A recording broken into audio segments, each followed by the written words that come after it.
Okay, we're back with Chuck. We're going to talk about some really unique things.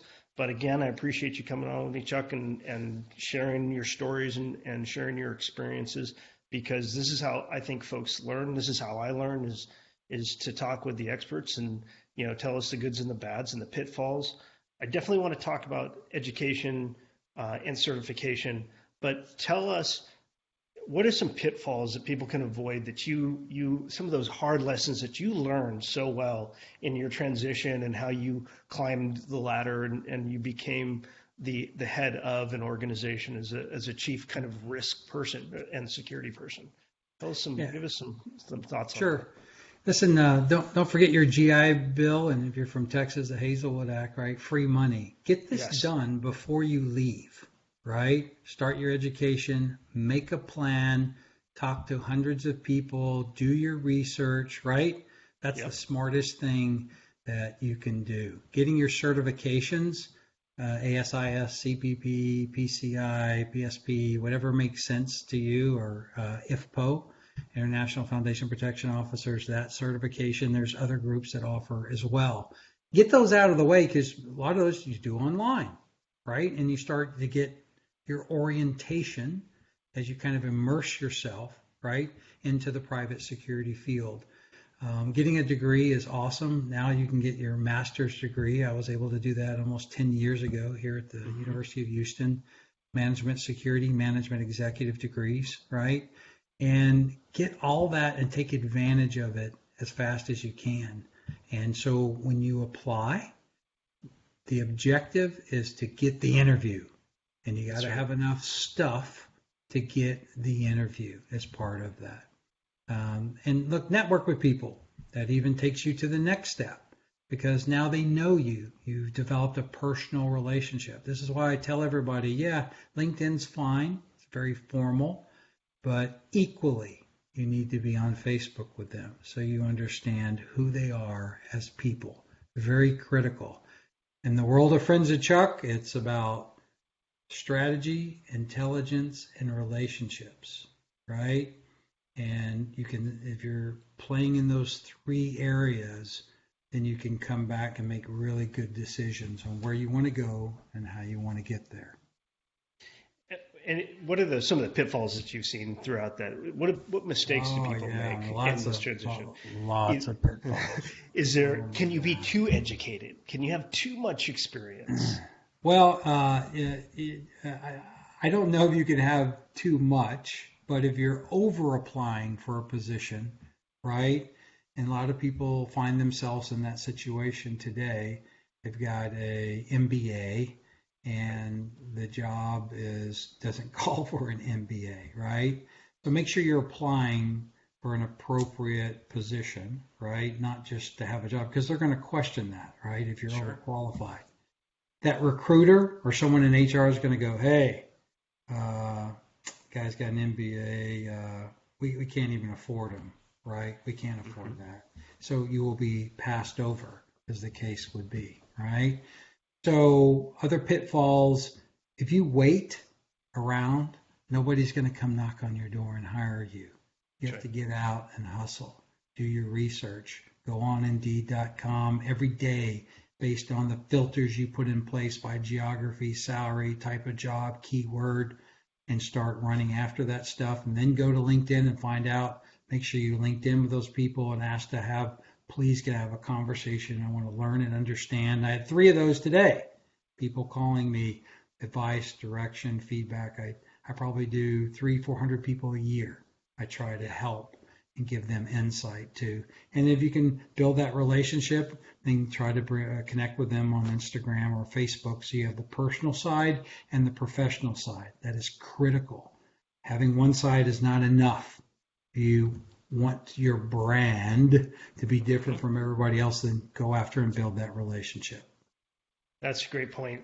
Building that relationship isn't. I like how you broke the difference between LinkedIn and Facebook, and because to build a holistic relationship, you've got to have Yeah. that personal relationship with somebody. And I think in what I call COVID world, where we can now get on a video conference and talk to each other, and Right. this is replacing what used to be a coffee meeting or a dinner or lunch or something, and it's less personal, but I still think it's important. But you got to close that gap, Scott. You do, And yeah. that's a good way to do it is remember, French Truck, know how to have fun. Facebook's fun, right? And you can Okay. close that gap virtually Yeah. by, right, sharing who you really are and your transparency and all the goofy stuff we do as humans that we like to share with people, right? Interesting. Good, bad, or indifferent. By closing that gap, you're making yourself a very real person, right? And people are interested in these days in transparency and the reality of who you are. You can't do that in a suit and tie over here on LinkedIn, but you can do that on Facebook. The combination of the both help create the delta that separates you so you can create your own moniker and your own brand. Because you got to separate yourself from the herd, right? If you really want that job. Education and training, do it before you leave. Please don't call me 2 months before right. you retire from law enforcement. That's right. Because you're going to be behind the curve. I can tell you stories of, special agents in charge of various three-letter organizations that took them 2 or 3 years to find a position, literally, because they were acting under the assumption that because of their position, right, that they could easily just transition into that space. Didn't happen. And timing is everything. And Yes. is there any last statement that we could make about timing? We've talked about the timing before you leave the entity, but how about landing your role? Is there anything that they can do to make themselves more successful there with timing? What do you think? So, and I want to make sure I'm interpreting this correctly. So, carpe diem, right? Right now, start, right? There's your timing, Seize the right? day. Don't jack around.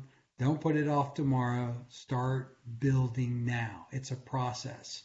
And by the way, you can't just do this for 90 days and then idle.